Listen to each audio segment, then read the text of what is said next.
Welcome, everyone. We are joined here by Nancy Evans and Dawn Kutza for this session. And I am Ashley Miller. I am the host of the session. I'm going to disappear in just a few minutes after I introduce Dawn and Nancy. And I'm going to come back right at the end and share a poll with you about the session if you'd be kind enough to complete that for us. And I'll also monitor the chat. Dawn and Nancy are going to leave lots of time for questions at the end of the session. So when those come up for you, just go ahead and pop them into the chat. I'll be able to troubleshoot or do anything that you need to do during the session. And then Nancy and Dawn will take a look at all those questions at the end and address those. So Nancy Evans, Ph.D., is a senior lecturer and director of professional skills in the Kelley School of Business at Indiana University. She oversees and teaches career and professional development and skills courses. Nancy's experience includes accounting, teaching computer technology and statistics, and life purpose coaching. Recent scholarship involves career skill development, particularly emotional intelligence with positive psychology, and real-life application in teams. As a certified higher education quality matters master reviewer, Nancy is committed to online and hybrid course design for the success of learners. Dawn Kutza she holds a Ph.D. in educational psychology and currently teaches undergraduate professional skills courses in the Kelley School of Business at Indiana University, Bloomington. She has spent 20 years applying the principles of psychology and education to develop skills and optimize performance in professionals and students. Her specialties include applied positive psychology practitioner, human performance technology, scholarship of teaching and learning, communication and professional skills training, and organizational development. So I believe we have a poll. I'm going to share that once you get to the slide. So yeah, I'll let you guys take it away from here. Thanks. Okay.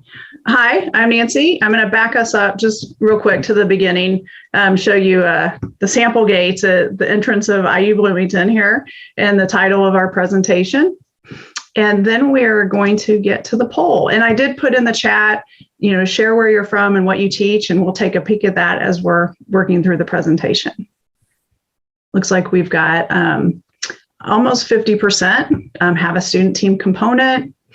And then not a ton require the teams to meet virtually, but they can meet virtually. So, all right, that gives us an idea of our audience here, and we will go ahead and get back to the presentation. I think I've stopped sharing. All right. So we can blow past that slide. All right, just a quick look at our agenda. I'm going to go through the theme alignment to the Connect theme, the context of our course, and then how that can transfer to other courses, what you'll experience today, and what you're going to take away with you. So the connection to the Connect theme, the foundation of our course is really to help students gain meaningful student-to-student or teammate-to-teammate interaction. Early on in the semester, we do our best to nurture that instructor-student environment so that the students feel like what we're giving them is an open, honest, trusting environment, and then hopefully they can build off of that as they work in their teams. We model helpful communication, with professional communication to the students, and then how we send out agendas ahead of our meetings so that they can see how a team meeting actually is conducted. And then we feel like holding others accountable, them holding each other accountable, the students holding each other accountable really does help that connection. And then we want to facilitate impactful communication. One of the things that I do, Dawn does it differently. I just wanted to share that one of the ways that I have found to do that is using Teams, MS Teams, and the chat option, which is kind of up here in the top left. So students can chat with me anytime, of course, 24/7 if they want, not that I'm available then. But what I found is that chat type interaction, whether it's with GroupMe or chat in Canvas or any other LMS or chat system you have, helps them feel really connected to the course because you can answer so promptly. I find that I can answer more quickly, a little bit more casually, still professionally, but casually. And you can see we do a little bit of smiley face and things like that as well within teams that makes it a little bit more fun and I think inviting. The context of our course, it's a junior level 1 credit class. So the content of our course is actually around setting up, conducting virtual team meetings, and integrating emotional intelligence and leadership into the course. So we recognize that not every course has that, as part of their content. But I will make a case here in a minute for how you can transfer this to your course, particularly if you're teaching a 3 credit hour course. So here are our learning objectives for the course. It really is all about team membership and inclusiveness. You can kind of see how our outcomes might be potential outcomes in your course. I will argue that if you just take a little bit of time to devote to teaching how to conduct a meeting and how to help students navigate conflict, which Dawn is going to get into here in a little bit on the slides here that I have noted. I think your students will have a better team experience, even if it's a math class that uses teams. I did teach statistics back in the day, and I used teams in statistics. And if I had this knowledge or this skill set, had taught this course, also, I would have transferred that stuff into the statistics course as well. One of the reasons this is transferable is because we all have experienced the challenge of getting active participation from teammates when they're particularly student teams, sometimes even our faculty teams, right? But particularly student teams will sometimes be dominated by one particular person, and the other teammates are just kind of sitting back, kind of hoping the semester is over sooner than later. So that's a challenge we've all experienced. With that challenge actually comes an opportunity to help students become more empathetic as they experience conducting the meeting and early on in the semester, not getting that participation, leaning on us to help them figure out how to get that participation. And it rubs off on everybody because they know that they too later in the semester will have to lead a team meeting. And then of course, making students accountable for personal reflection and providing student feedback is something that we could do in all of our courses, no matter what the content is or the discipline. You're going to experience with Dawn walking through the demo of how we teach students. She's going to show you how she sets it up, gives the students PowerPoints to walk through. She'll explain why she actually gives them the notes in the PowerPoint. And then part of what they are doing throughout their meetings, again, is related to our course content, which is navigating emotions to improve the team functioning. Self-control is one aspect of that. So again, our approach to the required virtual meetings is we create the slide decks for the students to use. That takes the cognitive load off of them, and all they have to do is concentrate on actually conducting the meeting. It really does help them connect to their teammates better in that role, because they aren't trying to figure out what's the content I should be focusing on and conducting, and they can just put all their mental energy into trying to solicit, that participation from their teammates. And then we'll end with a question and answer. Find out what's on your mind, what you need further explanation from us, and any thoughts, feedback, suggestions you might have. And then throughout the session, I think you will find that you'll be taking away the following aspects: frameworks, strategies, the learning objectives we've shared. We're happy to share our PowerPoint after if you're interested. We'll have a rubric at the end. We have a few resources that you'll see at the very end. You'll learn how to implement some emotional intelligence strategies, again, that really help with creating connected teams and applicable in any course. That's my theme for the day, transferability. And then you'll observe how Dawn does this in her class. All right, I'm going to stop sharing, and Dawn is going to take it away. And then I'll see you again at the end.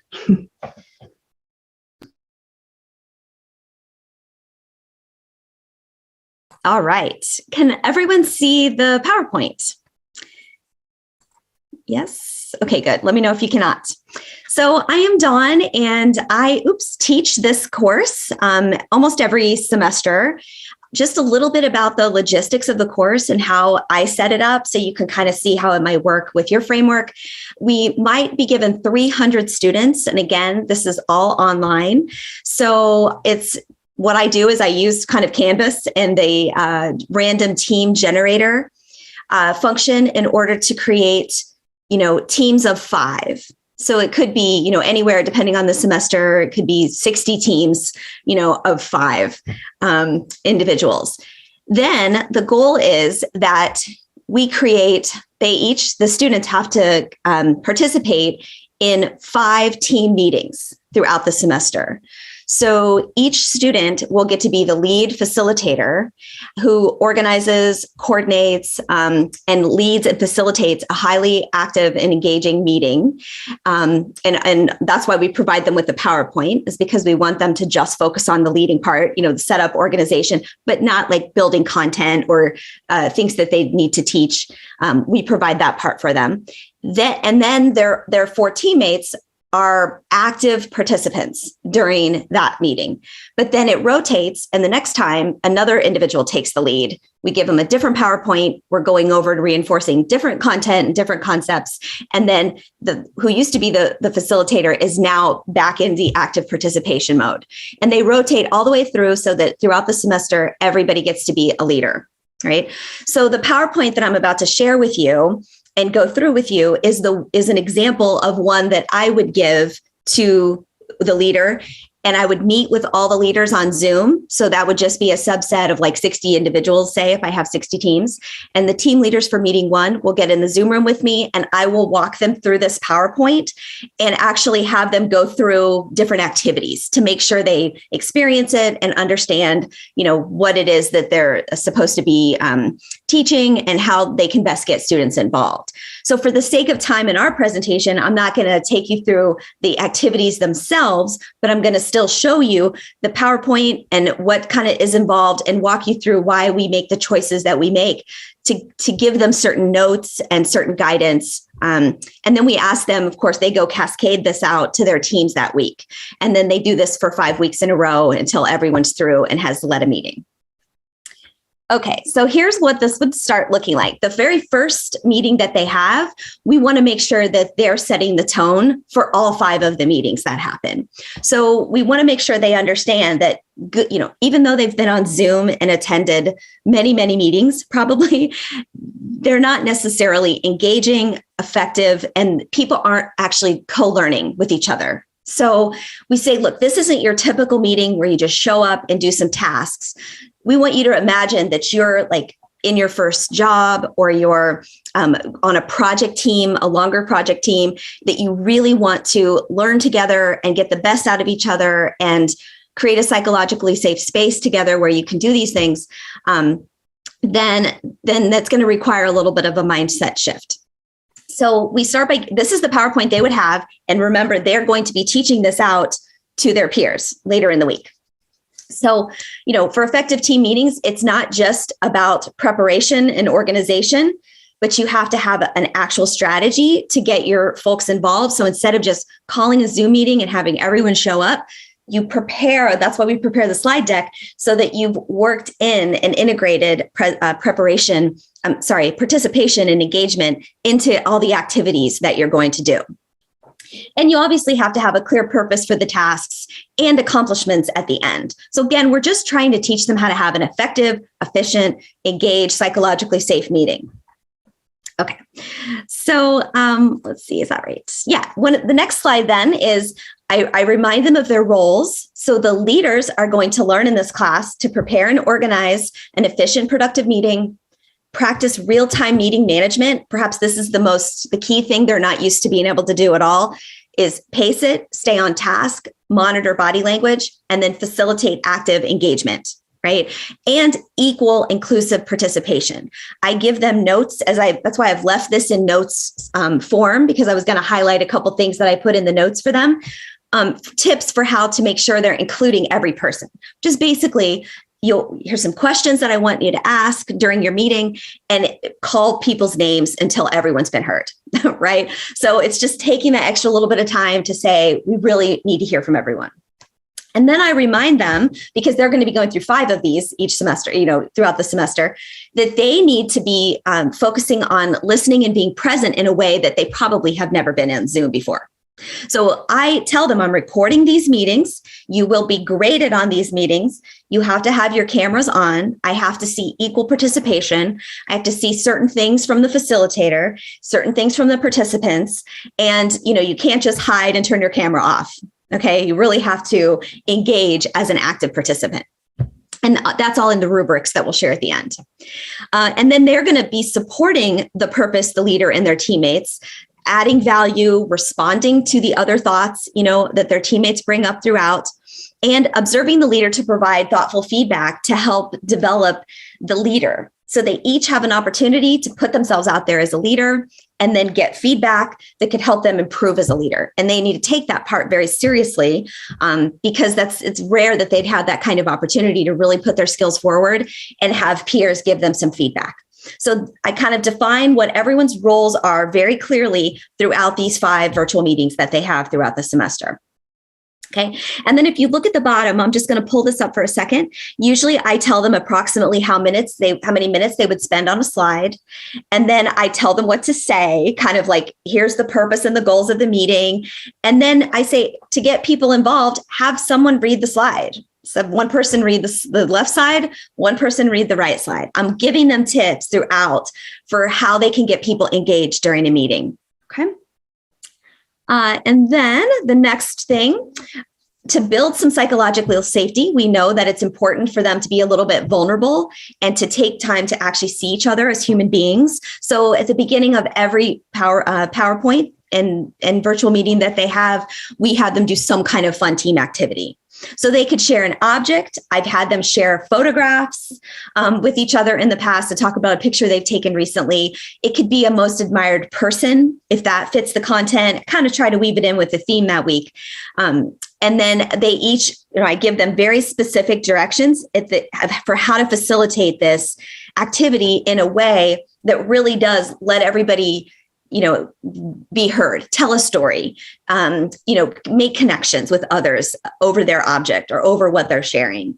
So I'll tell them how to prepare people in their agenda to bring an object for the meeting. And then, they'll share objects one by one, make sure that to make sure everyone's comfortable. I have them always go first in activities. I say, leader, you set the tone. You share your object first. And it'll also kind of let people know how long this activity should take and share something kind of vulnerable that, will really get people opened up, right, and talking. So I also have them role model the participation themselves before they expect it of others. So let's see if there's anything else in those notes that they go first. And then, I always encourage them to try to read the room. And if someone's object wasn't that interesting, say, or just kind of was, to keep that person feeling comfortable, ask them a follow-up question about it, right? Like, see how everyone's responding to everyone else's objects, and then make sure that everyone's feeling like they're equally being enjoyed, right? The conversation is fair and fun and curious, right, to everybody. So I really expect them to role model that. And I practice that with them when I'm teaching them this PowerPoint, by the way. Okay, then we also, a big thing we try to do in our team meetings is to really think about how to get people engaged in different ways. So we have them create a poll in Zoom that they will launch with their teammates. So students always love the polls. For some reason, I think they just like hearing they're not alone on something and what their peers are actually thinking that they might not have admitted. So having them use polls with their peers is a great way to start a discussion. So I give them the questions that they would create during their polls. and then tell them basically what is a great experience you've had on a team, and what created the psychological safety, what was your worst experience on a team and what hindered it, and then go around and have the student ask everyone to share something, about the results. Okay, moving right along. So then after they've done some initial setup of their team meeting, now they're kind of going to get into teaching each other some content. And this is reinforcing the concepts we're already teaching in our class. So we happen to use a Blue EQ. I don't know if you put it in the chat if you've ever heard of Blue EQ. I'm really curious. Blue EQ is an assessment in a company that offers this wonderful assessment that you could give to your students. We have a license with them, and Nancy can answer kind of specific questions about that later. But what it does is it allows students to, and I'm going to show you this, take an assessment. And here's like examples of the results that they would get. So there's various components in the model that we use. You could use Daniel Goleman's model and have them do this more informally, right? You could find resources, not if you don't want to pay for a Blue EQ license for all the students and things like that. You could, create some other sort of a secondary assessment that you could give them that's not necessarily valid and reliable, but would spark some reflection and self-awareness, and also be able to talk about the concepts. So their model has self-regard, self-awareness, self-control, social perception, and social effectiveness as their key skills. And then each student will get a printout of where they fell on all of these. So I would get a heat map, for instance, if I took this with my specific, where I'm at, how many factors I have that are green, or where my risk factors or growth factors are. This one happens to be the one that Blue EQ compiled for us for our entire course, so that all 300 students can kind of see collectively as a group, probably no surprise, that impulse control and stress tolerance are what our students in general, especially during the pandemic, are struggling with the most. Okay, so anyway, they get this back, and we use this throughout the semester for them to focus on their own areas of strengths and weaknesses. Right, so they're familiar with this when they get it presented, and they can, see how they compare to their peers. And we ask them to reflect each individual during the team. How does this compare to your heat map? Where are your strengths? Where are your weaknesses? Okay, then each week, what we decide to do, and we have module content in Canvas that they've kind of done as pre-work to some of this to dive deeper into these areas of Blue EQ.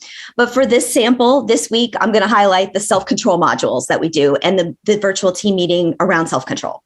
So self-control is made up of impulse control, stress tolerance, emotional stability, resilience, and delayed gratification. Okay, so then what we have students do is in breakout rooms, we actually have the facilitator make 2 small breakout rooms, and they kind of go mostly so they can practice using breakout rooms and checking on people. But we have them create a Google document that they share. And then when they go into the breakout rooms, they use their Blue EQ report, which consists of pages of lots of information on all these skills, tips, how to use this behavior to create psychological safety. What does it look like if you struggle? What are some strategies for improving? And when they go into their breakout rooms on their Google documents, they then write down for this particular skill, what is it? Some sample high and low behaviors, pick out some ones that are relevant to them from their workbook that they got, how it contributes to psychological safety, and then one tip that they could practice and why they would practice it. Once the facilitator can see that the Google Doc is pretty much completed and filled out by everyone, they bring people back into the main room and then have each person share their Google document section, okay, with each other. So there's not a lot of discussion. It's more of kind of a summarization and reporting back out of the key concepts for the week. So there's down here just instructions. Again, we can share these for how to kind of facilitate that breakout room activity with the Google document. Okay, and then we have them launch another poll with them. And this one has to do with psychological safety on a team, specifically with regard to the self-control behaviors and which ones they struggle with most. And then from there, they start a nice discussion. And then Nancy and I really wanted to kind of show you, we weave in other content that isn't Blue EQ related. If we know that our students are struggling with stress tolerance and impulse control, then we might look for other content that we know could really help them in those areas. Okay, so navigating difficult emotions is something that can not only harm psychological safety, but harm them in general, right? And it's something we're all probably struggling with at the time. So one of the ways in which we did this, just to kind of start some juices flowing for you, is I am familiar from my positive psychology background about the amygdala hijack. And I saw many of you are in the health sciences and things you know all about probably this as well scientifically. But I show them a video and I have the facilitator launch this video, which is good practice for them. They launch the video. It's about emotional hijacking. It's about 3 minutes long. And I kind of even tell them how to frame the video before they launch it and what they should be looking for throughout the video. Then they'll launch the video on emotional hijacking and what it is. If I ever want them to present a little bit more on the science or reinforce a concept from the module, I put that on the slide and give them a script because I can't assume that they know how to connect it the way that I know how to connect it, right? So I do that and then again, ask them to solicit responses from people. And if they don't get to the main point I was hoping to steer them to, then I even say, please wrap up with this summary so that they take away what I wanted them to take away, okay, on the content. I give them some even options if they want to share some examples of amygdala hijacks that they've had or other people that they know tend to be easily hijacked. We all know those folks in our lives. Then I give them a model that it's a SCARF model. I'm not sure. I'd love to hear if you've heard of that one, but essentially this gets into the fact that the video set this up very nicely. Our amygdalas get hijacked nowadays doesn't require a tiger or a snake. We could be sitting in our living room thinking about a grant that we didn't get and how that's going to affect our career. And the next thing you know, we're in a, kind of stressed out limbic system or full on hijack, right? Response. So this I bring up because a video that we show goes into this a little in more detail, but things like status, our certainties challenged, our autonomy, relatedness, or just sense of fairness, all those things in modern day times are triggering our amygdalas. So then I have them write down which one of these tends to bother them. Is one more of a trigger or not? And have a little discussion around that. So again, just kind of not going into too much detail here, but showing you some of the other ways we get at emotional intelligence and psychological safety behaviors, not using the Blue EQ model. And then I kind of wrap this section up by showing them a video of, okay, so now you've identified you have some triggers, when they're happening, what can you do to kind of thwart an amygdala hijack or process yourself through it, right? So then this woman gives tips. And then after the video, there's a little bit more discussion on that and how people could apply. I end this with a, in general, amygdala hijack, they occur more often when we're stressed, and we're talking about stress tolerance and impulse control. Remember this week, if you could create a sort of calmer, safer, if you did more self-care throughout the week and just maintained your health overall with better sleep, better food, better nutrition, you could impact the amount of amygdala hijacks or how likely you are to have those. So kind of give them tips from that direction as well to use. So hopefully this is also valuable information. I try to keep it juicy for them, and I try to keep the presenters, the videos interesting, so students kind of can relate to this in their real lives. I think that's the last one. Yeah. So then what we do to wrap up is we believe that at the end of every facilitated meeting, it's important for the leader to get feedback and for the participants to self-reflect, the leader to self-reflect and really think about what they could have done better, how that went for them. So we always have this slide at the end of all of our presentations, and it basically says, don't forget that giving this thoughtful feedback is a gift. We're kind of priming them and creating some safety around them giving this feedback and why it's so important, because I know it's often uncomfortable for students to give each other feedback. So we reinforce why it's so important. And then I have them, I'm not sure that all the other faculty do it this way, but I have them first. I think it creates more safety and more team bonding for the whole semester if they stop at the end and verbally give the facilitator one piece of kudos, like good job. And we kind of say, make it meaningful. Don't just say good job, but actually say, when you asked us all those questions, or when you launched the poll and then really did a good job listening to all of us, that made me think of things. It made me plug in more. Maybe I wasn't as attentive until I saw how you did it. So we practice getting some examples from them.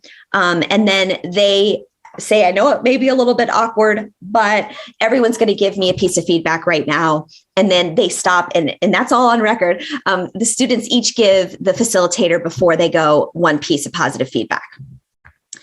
So that's important. And then the last thing before Nancy is going to conclude us out here, the last part of what we do in the process is they then are going to go give each other more feedback in a third-party software program that we use. It's called Co-Study, and Nancy has more information about that. It's an awesome peer feedback tool where every week they can go and click a button, basically, and a survey will be brought up that asks them the exact questions that we're trying to teach, the exact behaviors around good facilitation, and they will report on how their facilitator did that week. Then the facilitator gets that feedback anonymously to them in a report. So it's a kind of a way to give feedback, and they'll each be getting it. They'll each be giving it every week, as well as kind of doing a self-reflection. So we love that tool because we have 300 students and all those teams. There's no way we could disseminate that kind of feedback with each other and do it with such frequency. So the systems is awesome. But what we do before we send them over to the Co-Study platform to give that feedback is we remind them what good feedback looks like. And that, we'd really love to have them give super detailed feedback with lots of tips. We're lucky if they'll just give a little bit of quality content. So we've simplified the SBI model and basically given them some examples. And then we leave this up while they're doing their co-study assessment. And then when they go over, we say, look, you're going to be evaluated on the quality of feedback that you provide to your teammates. So this is like bare minimum what we're hoping for. So we give them the examples of the feedback we want them to share with each other, make it genuine to the person and the meeting, and then they all go and do that, and the meeting is over. Okay, the facilitator stops recording, uploads that, and then submits that to me for grading. Okay, that was a lot. Thank you so much for your time there. Let me stop sharing and let Nancy conclude us. Oh, you're muted, Nancy. Sorry. Okay. I've also got to find my presentation on it disappeared on me. All right, here we go. Okay. So Ashley said, we'll leave plenty of time for Q&A. And so I have a couple slides to kind of go through here on wrap up. But, we've thrown probably a lot of terms at you. Many of you are probably familiar, but in psychological safety, quite common to hear these days. It's a big concept right now. You can Google it and find all sorts of information about it.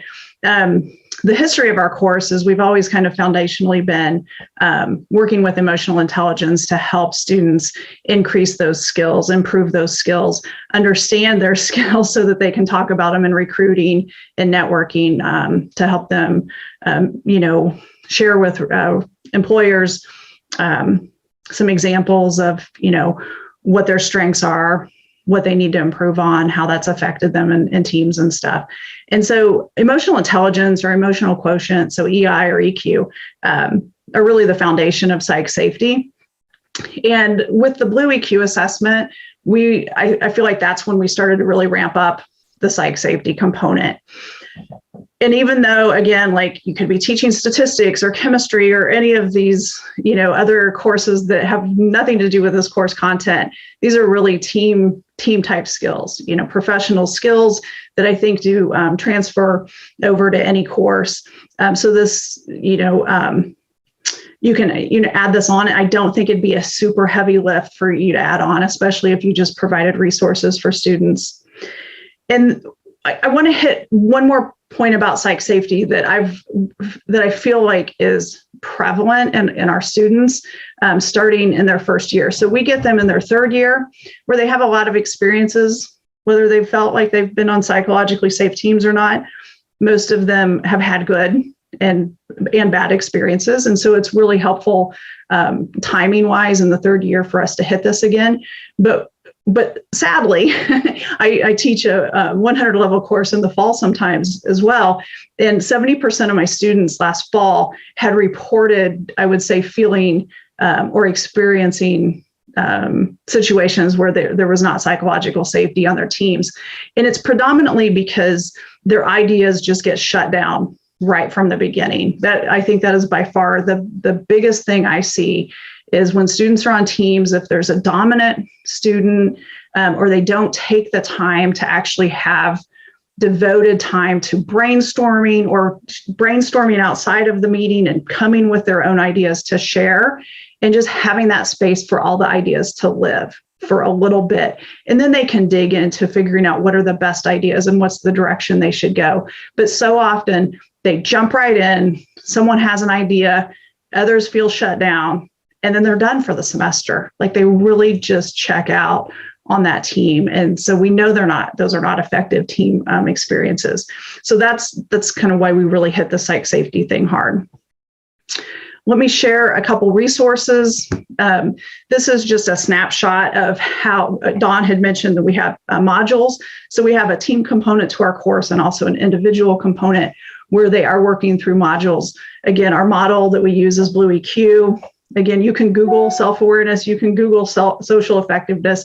You'll find tons of information that if you wanted to hit those skills, you would be able to find information to supplement any of your materials if you can't use Blue EQ or if that's not feasible.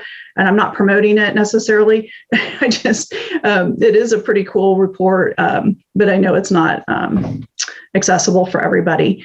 And then, so this is kind of how we do the individual component of teaching EI and psych safety. Here's the resources that we will provide to team facilitators, an agenda template, the tutorials for using Zoom, and the interactive PowerPoint that Dawn took you through an example of one of her team meetings. And then at the end of the meeting, they have a rubric to show that they did the meeting. They are required, they're graded. And so this is the rubric that Dawn has created for her class. So the students know exactly what they have to do to get credit for the meeting. Here's the questions that we use in the co-study peer review assessment for your reference. And then I had mentioned earlier that I use MS Teams. I can because I typically have fewer students than some of the other faculty teaching it. And so Teams has 30 channels. I typically have 30 teams. It works out 30 private channels. And so it works out perfectly for me. I think it's the direction the university is going. Sorry, Dawn, not right away, but down the road. And I'm just trying to get the students some skills with that. And I'm fortunate to be able to do that because of my smaller class size. But I just took a snapshot of this is like the channel I use when I do instead of Zoom sessions with students, I come into here in Teams. The recording is here. When it's done, it's automatically recorded. I do have to tell it to record, but it's all right here archived. If there's any chat going on, it's all part of here. The conversation can continue to a particular class session. After that, again, they can chat with me privately over in chat. I've found it just to be super convenient for me. And I'm trying to continue to improve how I integrate that into the class, but just wanted to give you an example of that. Happy to chat more offline if you're interested in my experience with Teams. And then it's time for you guys to tell us what's on your mind, what needs further explanation from us. So I'm going to stop sharing since we are at the Q&A, and feel free to turn on your video, turn on your mic, and ask questions, or we'll also monitor the chat. I'm going to take a quick peek at the chat. And I will, before we end, I will put up our final slide that has our contact info. And again, I'll put our emails in the chat later too, but feel free to reach out to us afterwards. Let's see. Yeah, each team has 5 members. And it could be 6. I did 6 one time, but then they have to work in a 6th meeting throughout the semester. And with our schedule and other things that they are taking at the same time, 6 just wasn't good for that reason. But I think it would work just as well.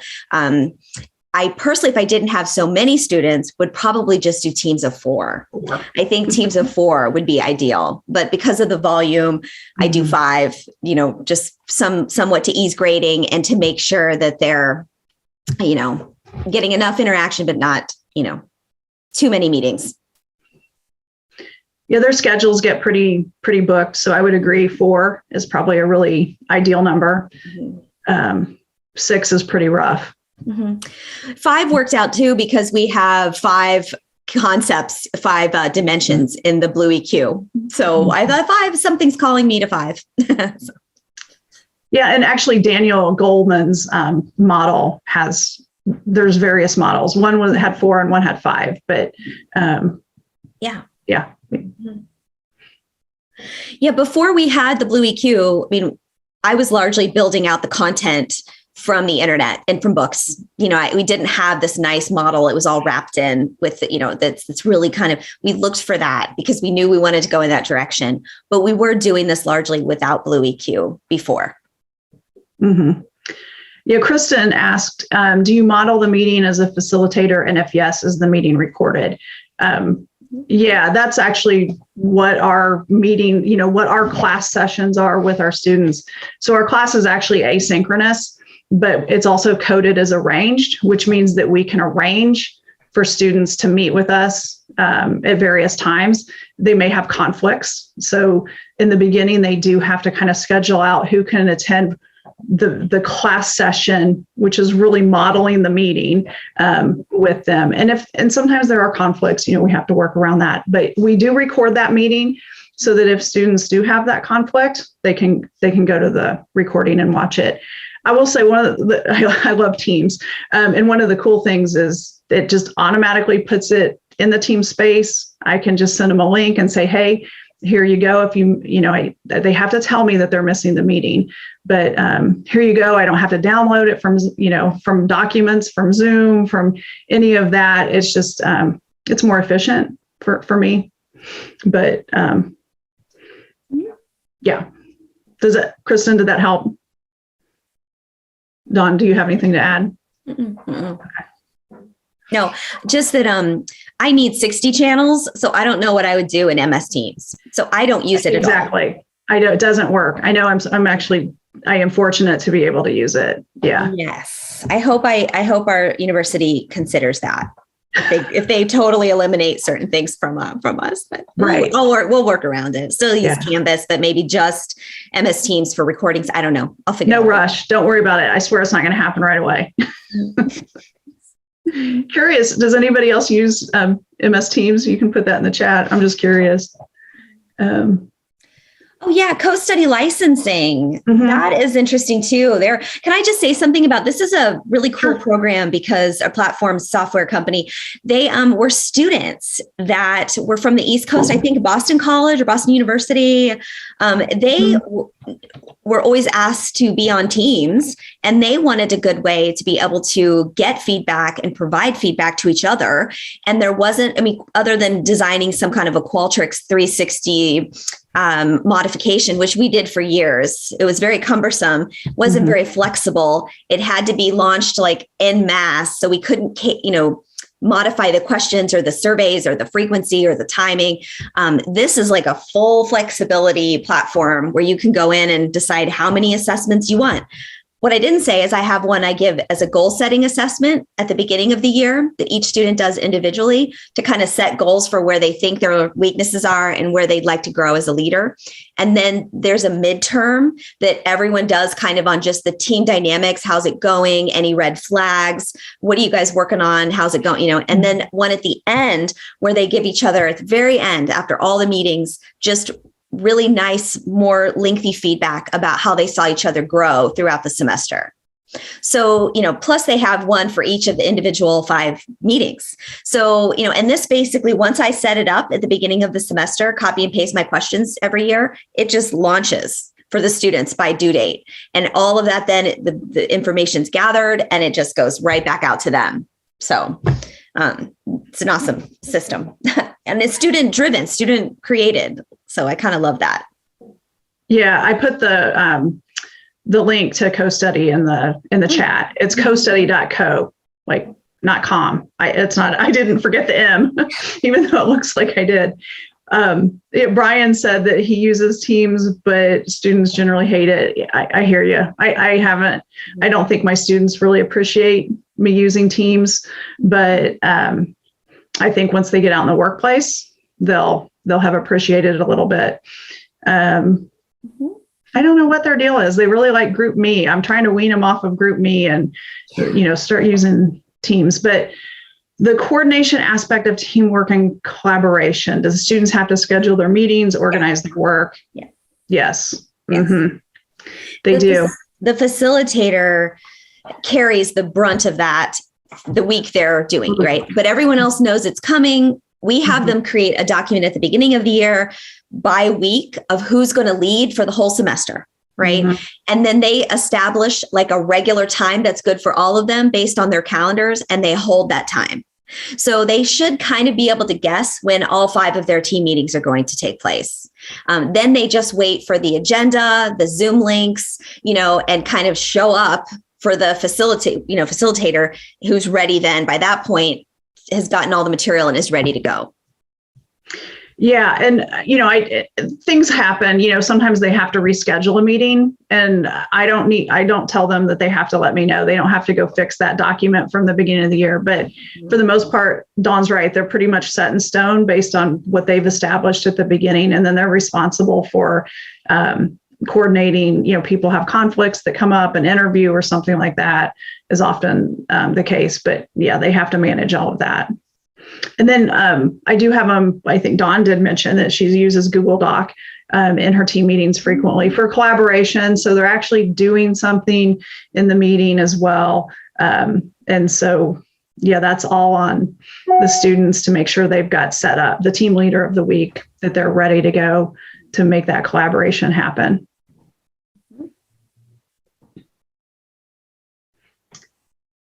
Yeah, so setting clear expectations about the admin work. I think when this course is not all that, it hasn't been around that long. I mean, I think 2015, fall of 2015, so 7, maybe 8 years is when it first started.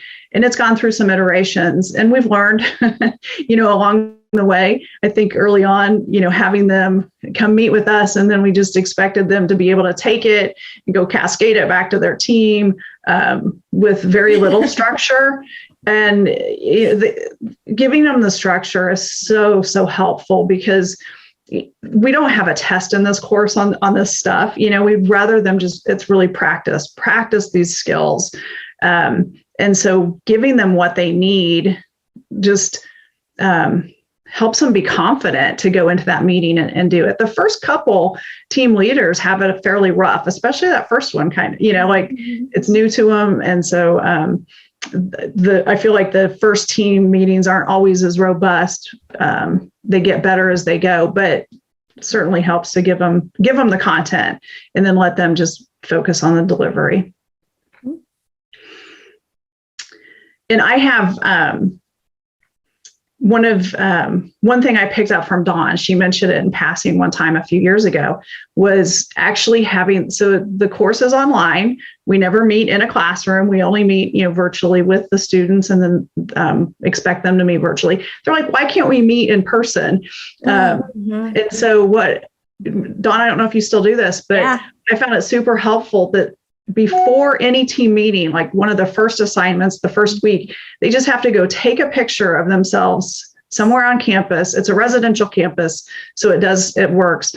And then I have them posted in, Teams, but just send it to kind of get through that, initial get to know you phase. Mm-hmm. And I think that helps tremendously. Yes, I've heard over and over that students are glad they met in person because they can't hide. They are accountable to each other. I give them like a couple of small tasks that they have to do at the coffee shop or wherever they meet to kind of get to know each other just a little bit. And they write that down in a document for me. So I know they did it, like summarize some things. And then they have to take a picture of themselves out at the place. So I really do think that goes a long way to them humanizing each other quickly. I think it actually helps them feel like connected to us too, because they're sharing that with us. So I think that helps establish that kind of openness and trust early on too. So thank you, Dawn, for that tip. It was awesome. All right. What else? Anything? All right. I'll put our emails in the chat again. And actually, before I do that, let me just go ahead and share the slide, and then you'll have it. I don't know why the I is capitalized. That doesn't happen. It shouldn't be. But and I'll put them in the chat too, in case you want to copy them from there. I'm happy to answer any questions about the administrative side of Blue EQ or co-study as well, if anyone has questions about that.